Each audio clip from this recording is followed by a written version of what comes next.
దివ్య ప్రియతమని కృపా విశేషం వలన స్టే విత్ గాడ్ అనే పద్య కావ్యాన్ని చదువుకుంటూ ఉన్నాం. గాడ్స్ స్పీకింగ్ అనే భాగాన్ని, అంటే భగవంతుని భాషణము అనే భాగాన్ని చదువుతూ ఉన్నాం. బాబావారి గాడ్ స్పీక్స్ అనే గ్రంథాన్ని అనేక కోణాల్లో నుంచి చెబుతూ ఉన్నాడు. నిన్నటి రోజున మనం ఏం చదువుకున్నామంటే స్వర్గ నరకాలు ఆ స్థితుల గురించి చెప్పుకుంటూ ఉన్నాం. చనిపోయిన తర్వాత దేహాన్ని వదిలిపెట్టి ఆత్మ ఈ స్వర్గ నరక స్థితిలోకి వెళ్ళడం, మళ్లీ జన్మించడం, మళ్లీ చావడం, మళ్లీ స్వర్గ నరక స్థితిలోకి రావడం, మళ్లీ జన్మించడం, ఇది ఇలా జరుగుతూ ఉంటుంది. వెహికల్ ఆఫ్ గ్రాస్ బాడీ, స్థూల శరీరం అనే వాహకం గురించి చెబుతున్నాడు. గ్రాస్నెస్ ఈజ్ ఫినిట్నెస్. స్థూలత్వం అంటే దాని అర్థం ఏమిటి? పరిమితత్వం. సీడ్ ఆఫ్ సెపరేషన్, ఇదే వేర్పాటు భావనకు ఒక బీజం అని చెప్పవచ్చు అన్నమాట. To which consciousness clings while self longs for return. స్వస్థలానికి తిరిగి చేరిపోవాలని స్వస్వరూపం తపిస్తూ ఉంటే చైతన్యం మాత్రం ఈ వేర్పాటు భావన అని ఈ బీజాన్ని అంటిపెట్టుకుని ఉంటుందట. అంటే లోపల స్వస్వరూపం అక్కడికి స్వస్థలానికి చేరిపోవాలని తాపత్రయపడుతూ ఉంటుంది. ఈ చైతన్యం మాత్రం ఇదిగో ఈ వేర్పాటు భావనకు అంటిపెట్టుకుని ఉండాలని చూస్తూ ఉంటుంది. Consciousness clings to the earth like a child to it's mother.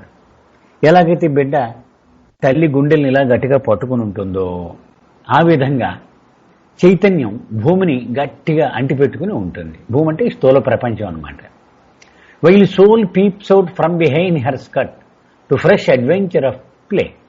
అయితే తల్లి కొంగుచాటు నుండి కొత్త సాహసాలు చేయాలని బిడ్డ అంటే ఆత్మ అన్నమాట తొంగి చూస్తూ ఉంటుంది.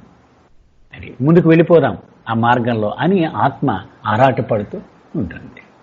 From security of warmth kneels before winter window dreaming of spring and sun and vaguely voyaging. పాపం ఆ బిడ్డ ఎలాగైతే బయటకు వచ్చి ఆడుకుందామని తంటాలు పడుతుంటుందో ఆత్మ తల్లి యొక్క భద్రత నుంచి బయటకు వచ్చి శీతాకాలం పోయి, అంటే వాళ్ళకి పశ్చిమ దేశం వాళ్ళకి కదండి వింటర్ అంటే చాలా భయం అన్నమాట వాళ్ళకి. సమ్మర్ అంటే చాలా ఆనందం.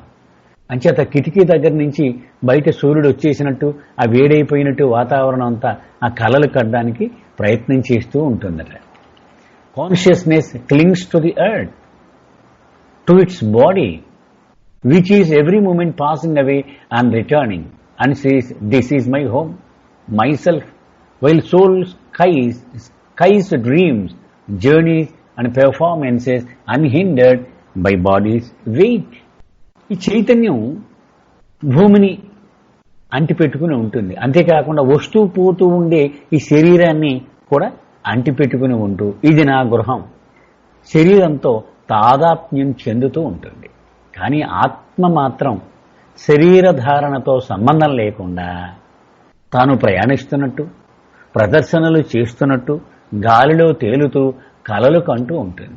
ఆత్మ మాత్రం అది ఎప్పుడు తన స్వస్వరూపం, స్వస్థలం దాని మీదే ధ్యాస ఉంటుందట.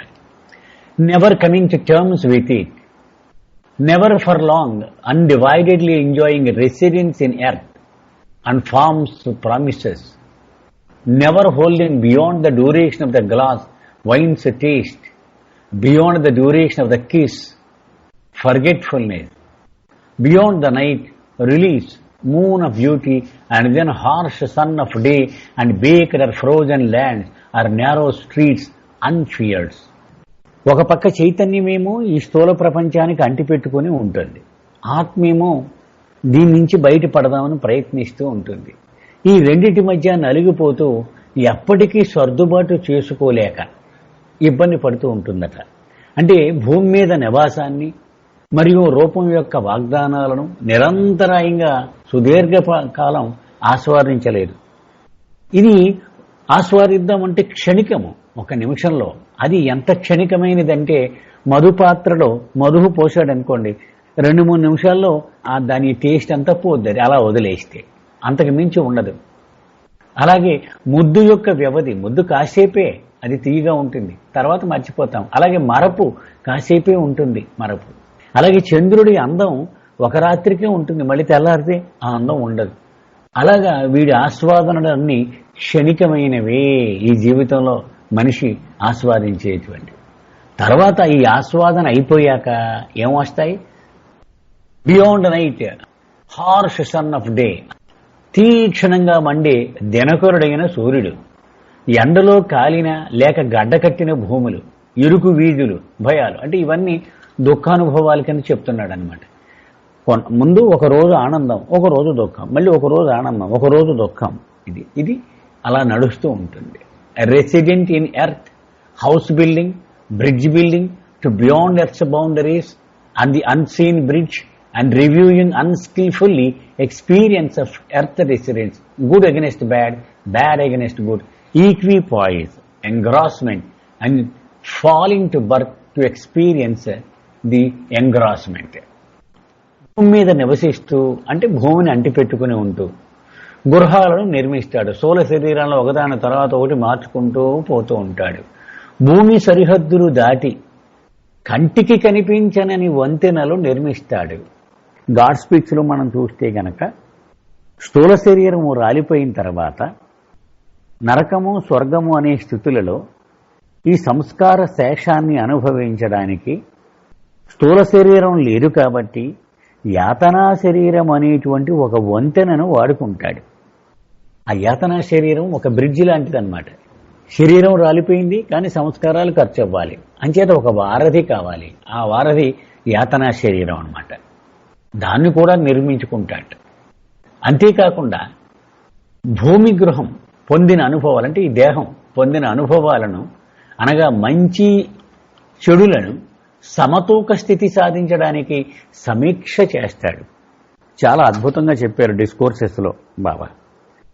చనిపోయిన తర్వాత ఈ స్వర్గ నరక స్థితిలే కాకుండా సమీక్ష కూడా అవకాశం ఇచ్చాట భగవంతుడు. అంటే వీడిని కూర్చోబెట్టి అక్కడ నువ్వు ఎంత అందంగా జీవించవో చూడాలనుందా, చూడు ఒకసారి అని ఆ సీడీ ప్లే చేస్తాట.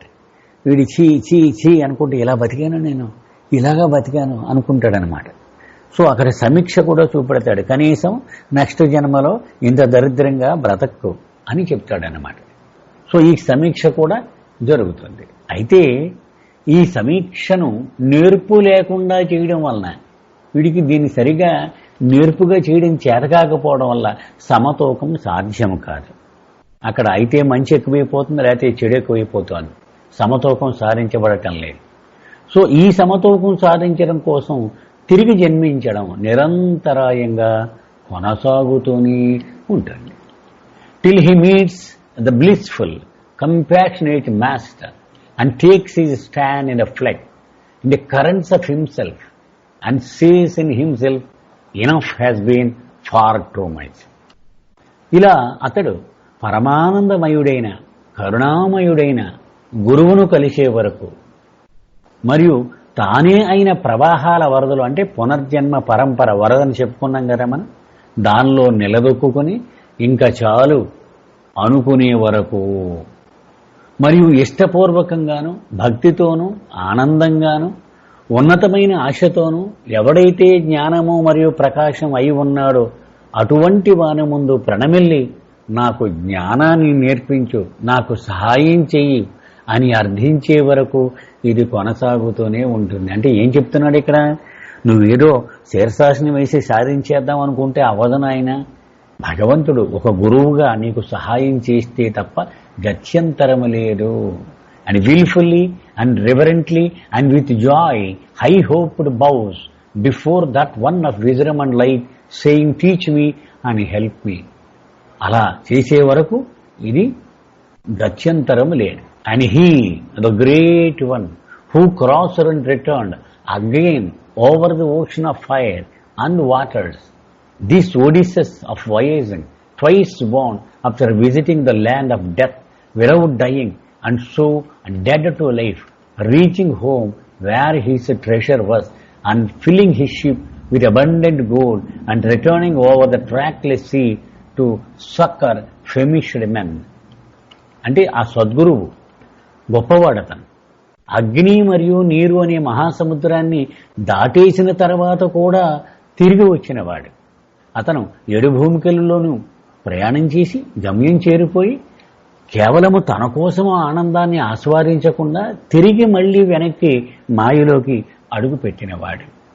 అలాగే మనం చెప్పుకున్నాము ఒడిస్సస్ అనేటువంటి గ్రీకు వీరుడు, అతను సముద్రయానాన్ని చేసి వచ్చాడు అని అతనితో పోలుస్తూ ఉన్నాడు. ఒడిస్సస్ చేసిన సముద్రయానాన్ని చేపట్టినవాడు, అనగా మరుభూమిని దర్శించిన తర్వాత కూడా 2 సార్లు తప్పించుకున్నవాడు, అంటే ఒడిస్సస్ కథ.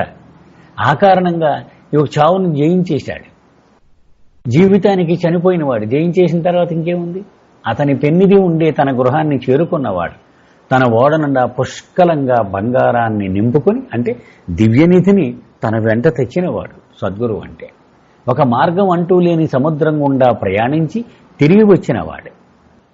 ఆయన ఆకలితో అల్లాడే మానవులకు ఉపశమనం కలిగిస్తూ ఇలా చెబుతాట, fear not my child, my lover, there is a way through the sea of appearance in which you are swirled, a method of stopping a revolving wheel of rebirth, a means whereby the foundations of your present house may be shattered and no more built.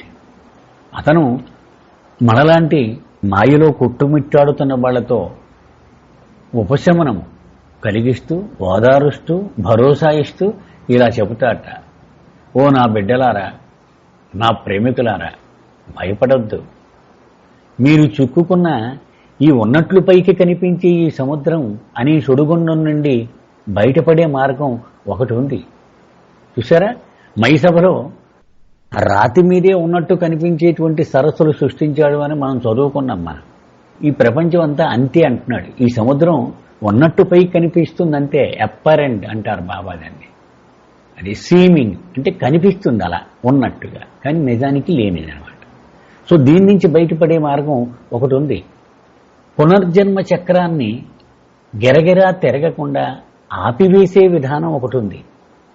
ఆ విధానంలో నీ ప్రస్తుత గృహం యొక్క పునాదులను పటాపంచలు చేసి, అంటే ఇక మళ్ళీ నీకు గృహం అక్కర్లేకుండా పునాది తీసి పారేసి, అంతేకాకుండా మరొక గృహాన్ని నిర్మించవలసిన అవసరం లేదు కూడా. For every knot tied there is an untying. ఎందుకంత ధైర్యంగా చెప్తున్నానో తెలుసా? ఎందుకంటే విరిసిన ప్రతి ముడిని విప్పడానికి ఒక పద్ధతి ఉంటుంది, తప్పదు. అది సృష్టి ధర్మం. అది ఎంత భయంకరమైన ముడైనా సరే దాన్ని నేర్పున్నవాడు ఇలా ఇప్పేయగలడు. దానికి ఒక పద్ధతి ఉంటుంది, తప్ప. For every pain A remedy. ఎంత గొప్ప నొప్పి అయినా సరే తప్పకుండా దానికి ఏదో ఒక ఉపశమనం ఉండి తీరవలసిందే. For every ignorance a replacement with knowledge. ప్రతి అజ్ఞానాన్ని భర్తీ చేయడానికి ఒక జ్ఞానం సిద్ధంగా ఉంటుంది. కాబట్టి ఏన్షియంట్ ఈజ్ దిస్ నాలెడ్జ్. ఎక్కడిదయ్యా ఇలాంటి జ్ఞానం, ఈ మార్గం అనుకుంటున్నారా?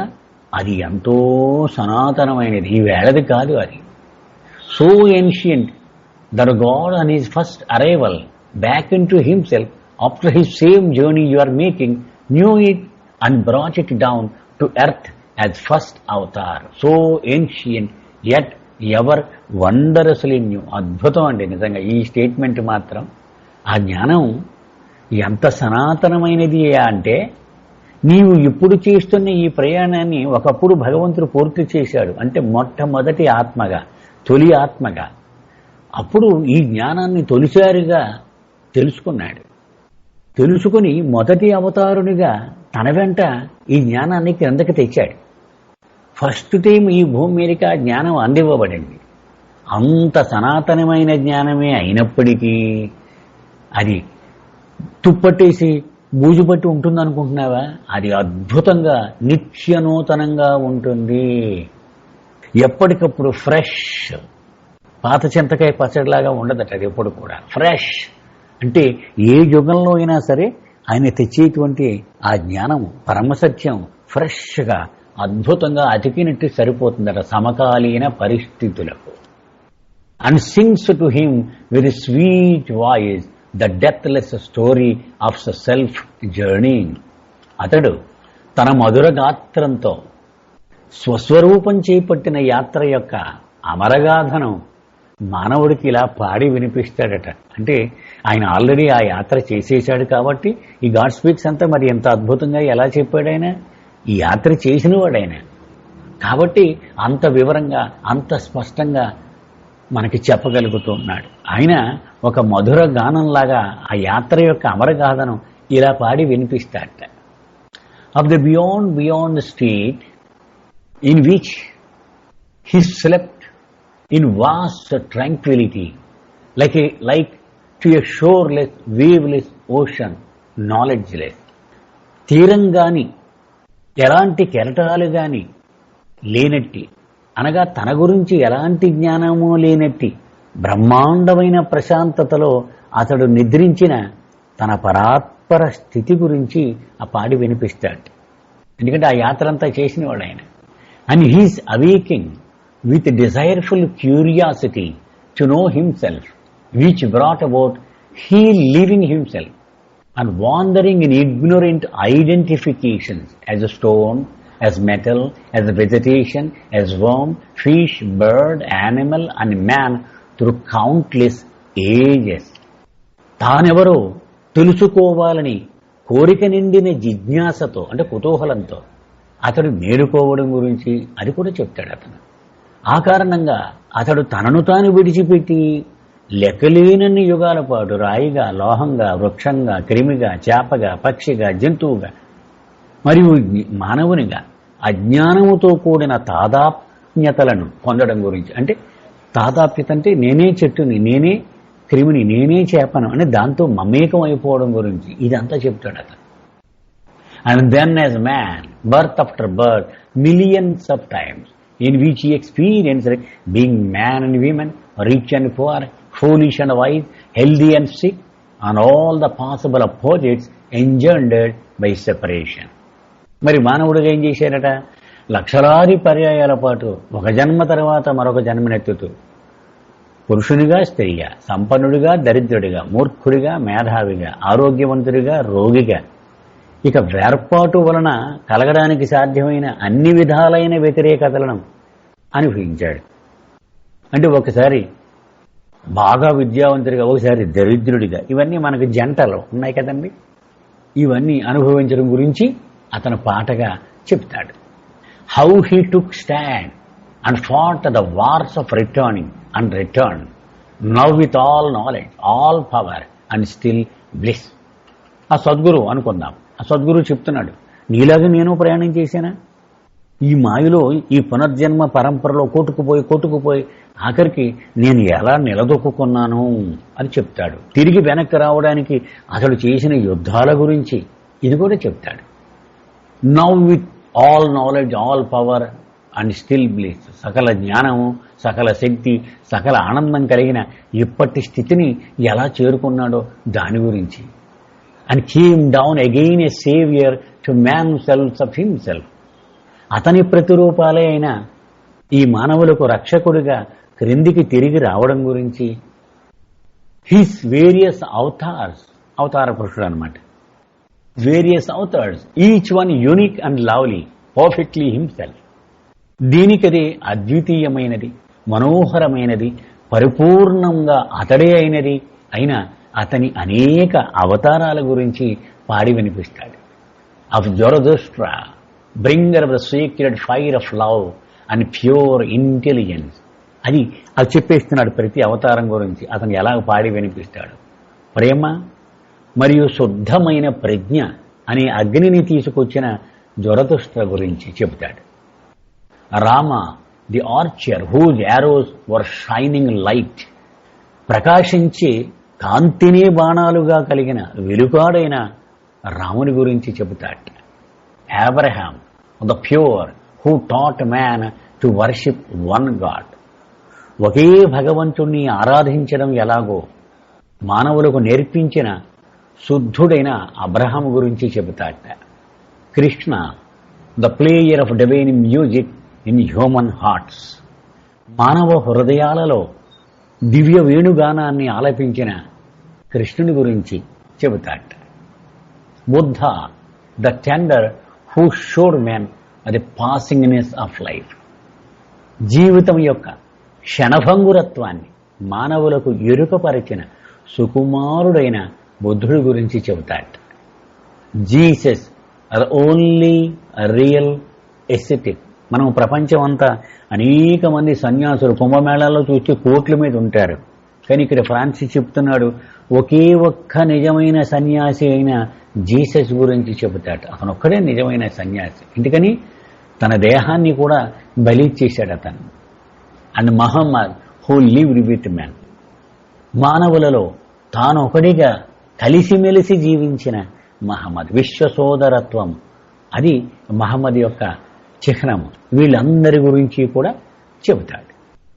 Sings to him the song of wayfaring, the adult occupation, melting his heart with its sweetness and inspiring his soul with its possibility.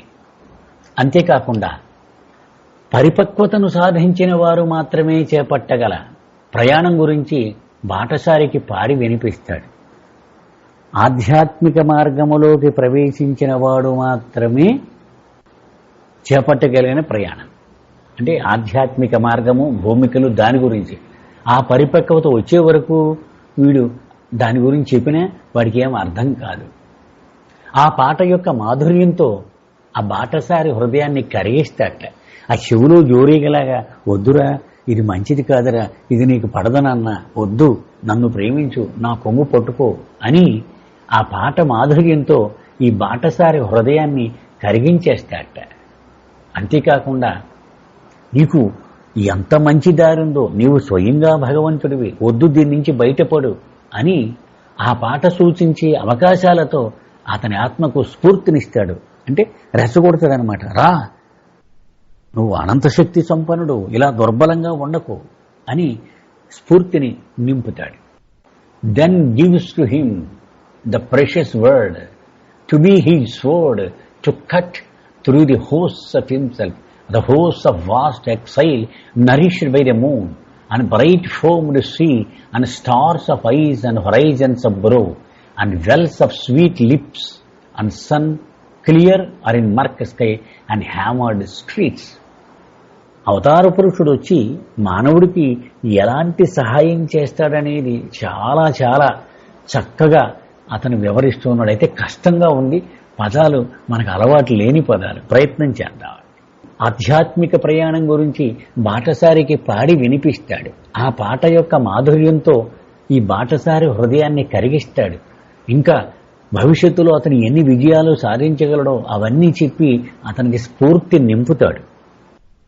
అప్పుడు అతడికి ఒక విలువైన మాటను ఒక ఖడ్గంగా ఉండడానికి గాను అతని చేతిలో పెడతాడట. ఆ విలువైన మాట అంటే ఏమిటి? భగవంతుని నామము. ప్రతిసారి ఒక నామం. రాముడు వచ్చినప్పుడు రామ రామ రామ రామ, కృష్ణుడు వచ్చినప్పుడు కృష్ణ కృష్ణ, బుద్ధుడు వచ్చినప్పుడు బుద్ధ బుద్ధ. అంటే భగవంతుడు పిలిచిన వెంటనే పలకడానికి ఒక కొత్త నామాన్ని ఇస్తూ ఉంటాట ఆయన వచ్చినప్పుడల్లా. దాని సహాయంతో అతను ఎంత పెద్ద కష్టాన్నైనా యుద్ధం చేసుకుంటూ వెళ్ళిపోగలట. అది ఖడ్గంగా ఉంటుందన్నమాట. ఆ ఖడ్గంతో అతడు తనలో ఉన్న అధిక సంఖ్యలో ఉండే ప్రవాసితులంటే వాళ్ళు అక్కడ ఉండరు, కానీ నువ్వు తెచ్చిపెట్టే వాళ్ళని ఇక్కడ గెస్ట్లు అని మనం చదువుకుంటాం. బాబా చెప్పింది డిస్కోర్సెస్లో కదా. అరిషడ్ వర్గాలు అనేటువంటి దుష్టులతో నువ్వు ఫ్రెండ్షిప్ చేసే వాళ్ళు నీ హృదయంలో శాశ్వతంగా మకం ఉండవలసిన వాళ్ళు కాదు, భగవంతుడిది అది. దానిలో బయట వాళ్ళు పట్టుకొచ్చి పెట్టేసేవు. అంటే ప్రవాసితులు అన్నాడు. అందుకే ఎన్ఆర్ఐస్ అనమాట వాళ్ళు, ఇక్కడ వాళ్ళు కాదు, వాళ్ళు తీసుకొచ్చి పెట్టావు. సో వాళ్ళని ఈ ఖడ్గంతో సంహరించుకుంటూ పోవాలి నువ్వు. మరి ఆ ప్రభాషితులను పోషించేవి ఎవరట? చంద్రుడు, మెరిసే నొరగలను కక్కే సముద్రం, కళ్ళు అనే నక్షత్రాలు, దిగంతం అనే కనుబొమ్మలు, బావులనే తీయని పెదాలు. అంటే ఇవన్నీ సుఖదుఖాల అనుభవాలన్నమాట. ఇవన్నీ కూడా ఫ్రాన్సిస్ ఎక్కువగా ఈ మాటలు వాడుతూ ఉంటాడు సుఖదుఖాల అనుభవాలను వర్ణించడానికి. ఎ sword to slay the great beasts of far past, to cut himself free from entrancement on the dazzling plains and go on back to the master. He to cut the last veil between him and himself. సుదూర గతానికి చెందిన భయంకరమైన మృగాలను సంహరించడానికి అంటే నాకు అర్థమైనంత వరకు ఆధ్యాత్మిక మార్గంలో ప్రవేశించాక రాతి దశ మొదలుకొని మనం పోగేసుకున్న సంస్కారాలను విప్పుకోవడం ఇప్పుడే మొదలవుతుందన్నది. అందుకని సుదూరగతానికి చెందిన భయంకరమైన మృగాలు అవేవి ఆ సంస్కారాలు, కామ క్రోధ లోభాలనే ఆ పశుత్వాన్ని దానిని సంహరించడానికి మరియు మెరువిట్లు గొలిపే భూమికల మైమరపు నుండి ప్రతి భూమికలు ఎడుతూ ఉంటే అవి ప్రలోభ పెట్టేస్తూ ఉంటాయి. వీడి దారి తప్పకుండా గాబరా పడిపోతూ ఉంటాడు. సో వాటి నుండి బాటసారికి రక్షణ పొందడానికి ఈ ఖడ్గం అత్యవసరం అవుతుంది. అలా స్వేచ్ఛను పొంది మరింత పురోగమించి ఈ భూమికల్లో ఇంకా ముందుకు వెళుతూ చివరికి గురువు దగ్గరికి చేరుకోవాలట. అయితే బాటసారికి తనకు మధ్య అడ్డుగా ఉండే తెరను తొలగించేది ఒక్క గురువే చెయ్యగలడు. అది 6 నుంచి 7వ భూమికి వెళ్ళాలంటే గురువు యొక్క సహాయము తప్పనిసరి. ఎందుకని పెద్ద అగాధం అక్కడ ఉంటుంది. అది గురువు ఒక్కడే దాటించగలడు ఆ అగాధాన్ని. ఇంకొక కోణం నుంచి గాడ్ స్పీచ్ చెప్తున్నాడండి. చూడండి, ప్రతి కోణంలో కూడా మొదటి నుంచి చివరి దాకా తీసుకొస్తున్నాడు. వన్స్ గాడ్ స్లెప్ట్, ఒకప్పుడు భగవంతుడు నిద్రించాడు. అని ఎవోక్ హాఫ్ వీకింగ్ ఇంటూ డ్రీమింగ్. ఆ కల్లోంచి పూర్తిగా మెలుకోలేడు, కొంచెం ఇలా సగం మెలకు తెచ్చుకున్నాడు, కల్లోకి వెళ్ళిపోయాడు. నిజంగా కల అంటే 100% నిద్ర కాదు కదండి, 100% మెలకు కూడా కాదు, పాక్షికము అన్నమాట. అదే కళ. And spread out the creation as a great tree. ఆ కల్లోకి వెళ్ళిపోగానే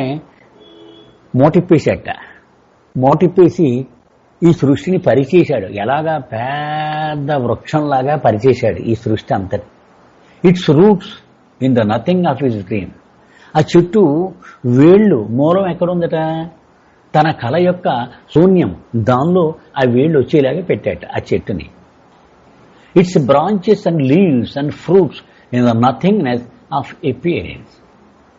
అలాగే ఆ చెట్టు యొక్క కొమ్మలు, ఆకులు, ఫలాలు ఉన్నట్టు పైకి కనిపించే శూన్యత్వంలో విస్తరించి ఉంటాయట. అంటే అది నిజంగా లేదు అక్కడ, అలా కనపడుద్ది అంతే.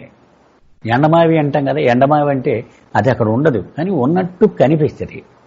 It is called the tree of knowledge because by it God came to self knowledge. ఈ చెట్టు అంటే సృష్టి అనేటువంటి ఈ చెట్టుని ఏమంటారట? జ్ఞానవృక్షం అంటారట. ఇదేమో ఉన్నట్టు పైకి కనిపించేది అంటున్నారు, కానీ మరి జ్ఞానవృక్షం అని ఎందుకు అంటున్నారు? దానికి ఫ్రాన్సిస్ చెప్తున్నాడు, ఈ వృక్షం ద్వారానే భగవంతుడు తన స్వీయ జ్ఞానాన్ని పొందాడు కాబట్టి దాన్ని జ్ఞానవృక్షం అంటారట. Far before he ate of its fruits he even God knew not himself. మనం క్రైస్తవ ఇతిహాసంలోకి వెళితే గనక యాడమ్ ఈవు కథ చెప్పుకుంటాం.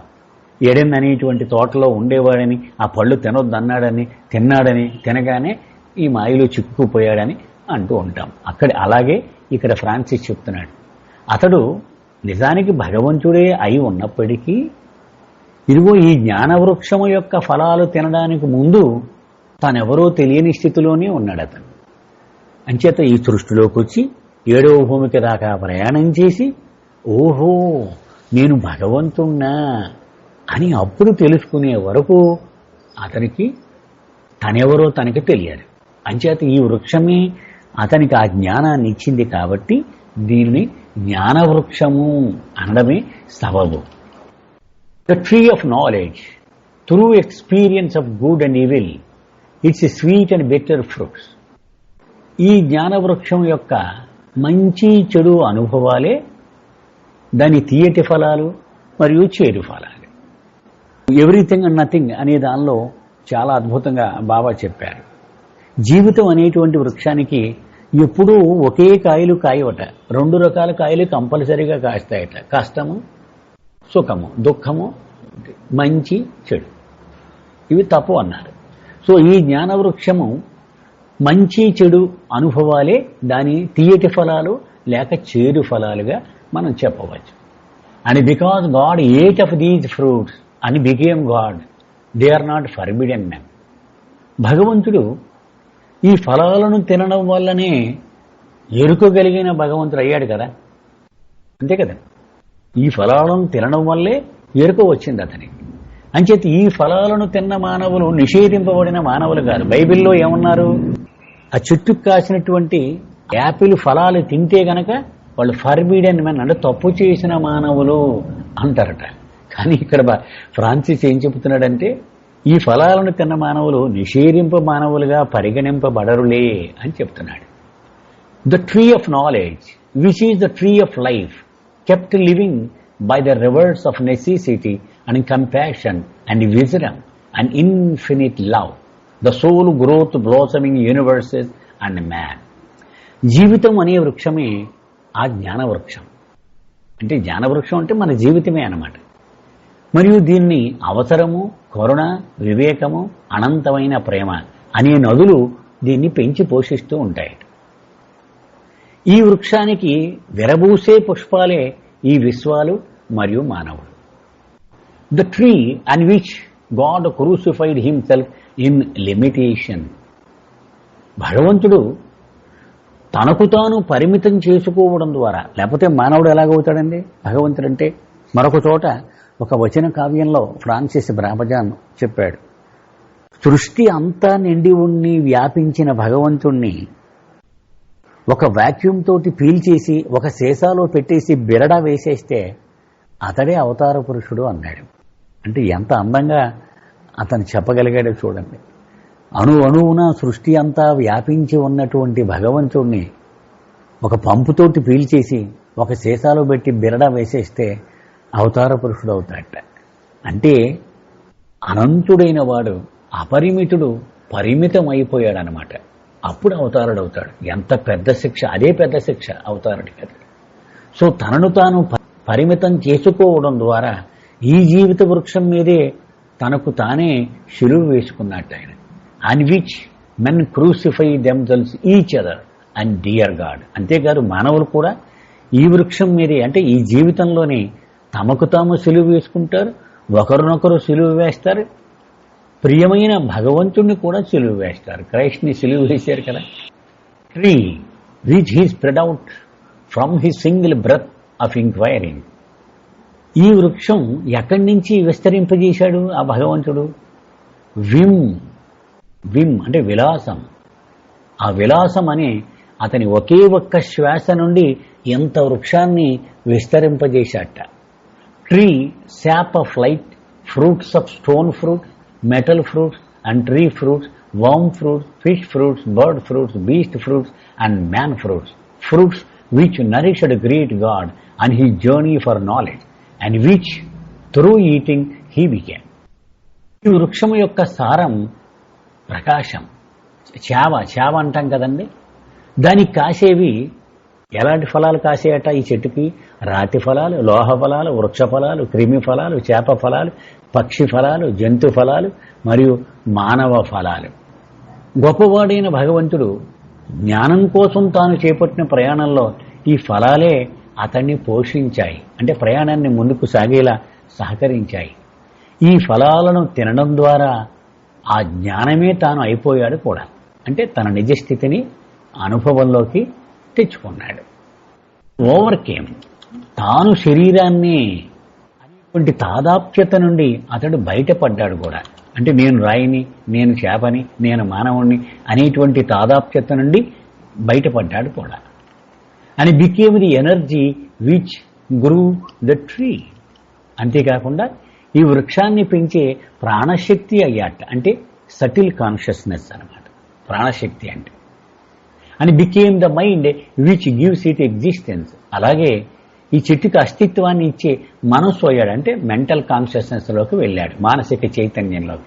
And became god which always. చివరికి తాను సదా ఏదైతే అయి ఉన్నాడో ఆ భగవంతుడే అయిపోయాడు.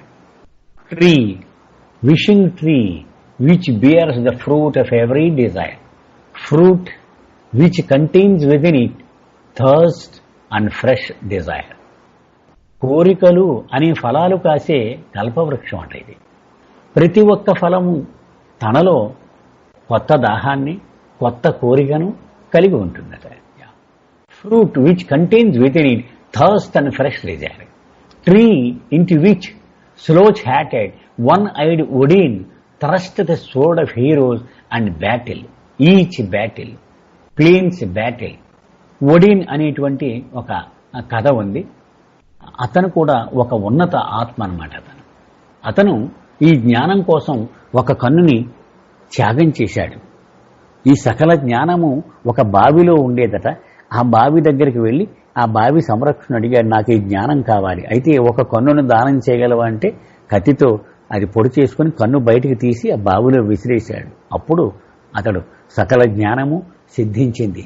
ఇది పాశ్చాత్య దేశాలకు సంబంధించిన ఇతిహాసంలోని కథ. అతను ఒక వికారమైన టోపీ పెట్టుకునేవాడట, ఒంటి కన్ను ఉండేదన్నమాట. ఒడిను వీరులు యుద్ధాలలో వాడే ఖడ్గాన్ని గుచ్చింది ఈ వృక్షంలోనికే. ఆ వృక్షంలోకి గుచ్చాడనమాట. ఆ కన్ను ఇలా తీసేసి ఆ బావిలో పడేసి ఆ ఖడ్గం ఆ వృక్షంలో గుచ్చాడు. Tree of fragrances of nights and moon and washed beach of bed and eyes wells and brows dream and wave lap against side of boat moved for a journey, and of sun coming up in chattering street, or jewel sitting in a glory on a distant mountain peak. రాత్రుల యొక్క వెన్నెల యొక్క పాన్పుగా చేసుకున్న తీరం యొక్క కళ్ళకు చెందిన బావుల యొక్క మరియు కనుబొమ్మల కలల యొక్క అంటే కవిత్వం నడుస్తూ ఉంది. ప్రయాణానికి సిద్ధం చేయబడిన నావ యొక్క పక్క గోడలను తాకే అలల యొక్క రణగుణ ధ్వనులతో నిండిన వీధిలో సూర్యుడి రాక యొక్క పరిమళాలు వెదజల్లే వృక్షం అది. మొత్తం దాన్ని వర్ణిస్తున్నాడు అన్నమాట. అది ఎన్ని రకాల అనుభవాలను ఇవ్వగలదు ఆ జీవితం అనేటువంటి ఆ జ్ఞాన వృక్షం. Dream tree of dreamed creation whose weaving branches are the dance of God which makes us crazy and sets us house building and demolishing and again building. స్వప్న సృష్టి, అది కలలో సృష్టించబడిందే ఇది. అయినా ఈ స్వప్న వృక్షం యొక్క కొమ్మలి కదలికలు భగవంతుని నాట్యమే.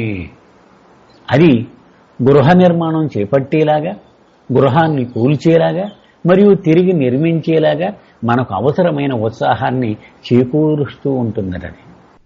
అన్నమయ కోశ, ప్రాణమయ కోశ అండ్ మనోమయ కోశ అండ్ విజ్ఞానమయ కోశ, ఆనందమయ కోశ. ఇది వేదాంతం ప్రకారము ఆదిశంకరుడు చెప్పింది, మొన్న చదువుకున్నాం మనం. ఇది 5 కోశాలు ఆత్మ ధరిస్తుంది అని. ఆ 5 కోశాల గురించి ఇక్కడ చెప్తున్నాడు. ఆ గృహాలు అన్నమయ కోశం, ప్రాణమయ కోశం, మనోమయ కోశం, విజ్ఞానమయ కోశం, ఆనందమయ కోశం. సో అప్పుడు ఈ క్రింది 3 శరీరాలను ధరించిన గురువు తారసపడతాడు ఇతని. అంటే ఆ గురువు తారసపడ్డాడనమాట ఇలా ప్రయాణం చేస్తున్న వాడికి. Light light the light from the master's lips is the scriptures. గురు ప్రకాశం, గురు ప్రకాశం అంటే గురువు నుంచి ఆ వెలుగు వస్తోంది. గురువు యొక్క పెదాల నుండి వచ్చే ప్రకాశమే పవిత్ర గ్రంథాలు. పవిత్ర గ్రంథాలు ఎక్కడి నుంచి వచ్చేవి? గురువు పెదాల నుంచి వచ్చేటువంటి వెలుగు, ప్రకాశం, అదే పవిత్ర గ్రంథాలు. From his hands the path setting, అతని చేతి నుండి వెలువడిన మార్గదర్శకాలు అవి. ఏవి? ఆ పవిత్ర గ్రంథాలు. From his eyes the tearing of veils, అతని కళ్ళ నుండి వెలువడే కిరణాలు మన ముసుగులను చించివేస్తాయి. The ruin of the last built house, అనగా చిట్ట చివరి గృహాన్ని సైతం అవి కూలగొడతాయి, అంటే గమ్యాన్ని చేర్చేస్తాయి అన్నమాట. ఆ గురువును కళ్ళ నుండి వెలువడే ఆ కిరణాలు. Build we our houses with bricks of impression, cement of desires mixed with tears. మనం ఈ గృహాలను ఎలా నిర్మిస్తామట? గృహం అంటే ఈ దేహాలను, సంస్కారాలనే ఇటుకలను వాడి, కోరికలు అనే సిమెంటును వాడి, కన్నీళ్లను వాడి ఇవి నిర్మిస్తూ ఉంటాం. అంటే గత జన్మలో మన సుఖదుఖాలతో ఈ జన్మలో దేహం నిర్మాణం చేస్తూ ఉంటాం. ఈ జన్మలో సుఖదుఖాలతో తర్వాతి జన్మలో మనం దేహాన్ని నిర్మాణం చేస్తూ ఉంటాం. Build we our houses so well pleased and so well pleased. Come into my house, wipe your feet first. Please wipe your feet. Sit way and talk way. Smile and be gay. No God talk please. An illusion to way talk. God talk and way talk is crank talk and not tea talk. They talk for you, for me talk. With sons reduced, son of Venetian blinds in his house of me house built by me. గృహాలను నిర్మించుకొని చాలా సంతృప్తి పడతాం. ఒక్కోసారి చాలా సౌష్ఠవంతో కూడిన శరీరం, ఆరోగ్యంతో కూడిన శరీరం, చాలా అందమైన శరీరం చూసుకొని మురిసిపోతూ ఉంటాం కూడా ఒక్కో జన్మలో మనకి. మా ఇంట్లోకి రండి, ఆహ్వానిస్తూ చూడండి నా అందం అని కూడా చెబుతూ ఉంటామట. కానీ ముందుగా మీ పాదాలను శుభ్రంగా తుడుచుకుని రండి అంటూ అందరితో కలిసి కూర్చొని చిరునవ్వులు విసురుతూ ఉల్లాసంగా మాట్లాడతామట. దయచేసి దేవుడు గురించిన మాటలు, మార్గము గురించిన మాటలు వద్దు. అలాంటి మాటలు టీ చర్చ కింద రావు. కాఫీ టీలు మాట్లాడేటప్పుడు గాడ్ స్పీచ్ మాట్లాడుకోం కదా, ఎలా ఉన్నారండి, మీ వాడు ఎలా చదువుతున్నారండి, బాగున్నారా, ఇలాంటి మాటలే మాట్లాడతాం మనం. అవి ఉల్లాసం కలిగించే మాటలు కావు, మార్గం గురించి మాట్లాడేవి. అలాగే ఎండ ఎక్కువ పడిపోకుండా కిటికీలకు కట్టెల్ని కట్టుకున్న నా ఇంటిలో, అంటే భగవంతుడి యొక్క ప్రకాశం పడకుండా మనము ఈ నేను అనే కట్టెల్ని కట్టేసుకుంటామట మనం. అంటే ఈ మాయ గురించి మాట్లాడుకోవాలంటే ఎండ ఉంటే ఈ మాయ ఎగిరిపోద్ది. అంచేత మనం మరుగు ఏర్పరచుకుంటామట. నేను నిర్మించుకున్న నా ఇంటిలో అవి కేవలం అప్రస్తుతపు మాటలే. అంచేత ప్రకాశం ఎక్కడ పడకుండా చేసేసుకున్న నా ఇల్లు అంతా. అక్కడ భగవంతుని మాటలు అవి ప్రస్తుతమైనవి కావు, అప్రస్తుతమైనవి అవుతాయిలే. Master builder, master builder, the one who built this lousy little house builds also universes. నేను నిర్మించుకున్న నా ఇల్లు అని మురిసిపోయే మానవుడికి గృహాలన్నింటినీ నిర్మించేది భగవంతుడే సుమ. ఫ్రాన్సిస్ చెప్తూ ఉన్నాడు, ఇవన్నీ ఏ రూపం తయారు చేసినా ఈ అంతకీ విశ్వబ్రహ్మ భగవంతుడే, ఆయనే. అతడెంతో నైపుణ్యము గల భవన నిర్మాత. వికారంగా ఉన్న చిన్న గృహం మొదలుకొని విశ్వాలను సైతం నిర్మించేది అతడే Suma. Spins Sons in burning, అతను ఏం చేశాట, మండుతూ పరిభ్రమించేలాగా సూర్యులను, అంటే ఒక సూర్యుడు కాదు, సూర్య కుటుంబాలు అనేకం, అలాంటి సూర్యుళ్లను సృష్టించాడు. హమ్స్ అర్త్స్ అరౌండ్ దెమ్, భూములను వాటి చుట్టూ సజావుగా తిరగండి అని ఆజ్ఞాపించాడు. అతడే అవన్నీ నిర్మించిన వాడు.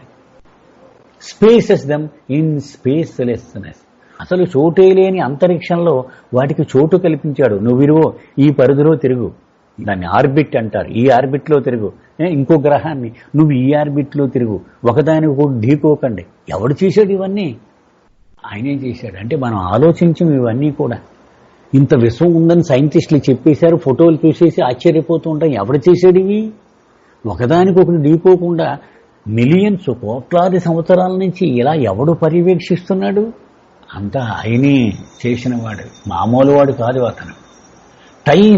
టైమ్స్ దెమ్ ఇన్ టైమ్లెస్నెస్, కాలమంటూ లేని శాశ్వతత్వంలో ఒక కాలమానమును ఏర్పాటు చేశాడు అతను.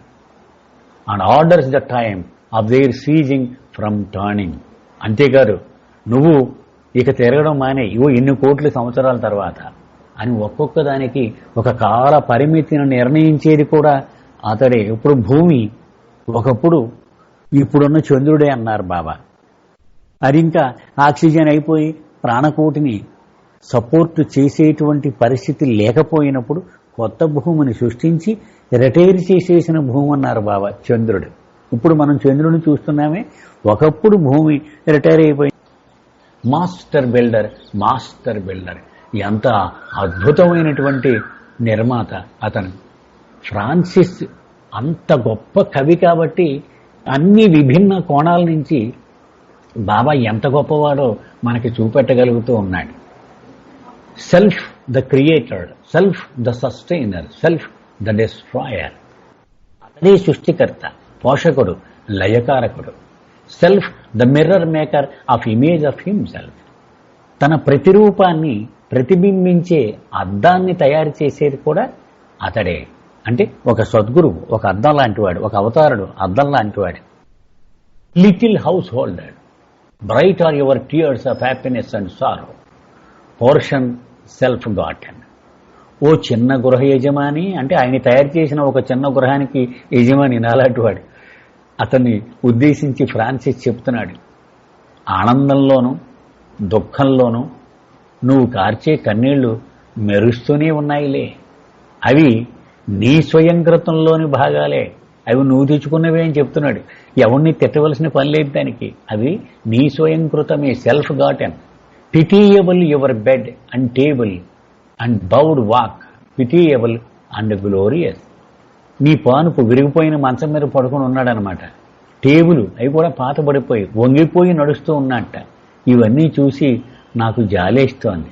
అయినప్పటికీ అది ప్రశంసనీయమైనదే లే. ఎందుకని తర్వాత నీకు ఆనందం, ఇది ఆనందము దుఃఖము ఒకదాని తర్వాత ఒకటి ఆల్టర్నేట్గా వస్తూనే ఉంటాయి. ఈరోజు ఇక్కడికి ఆపుదామండి.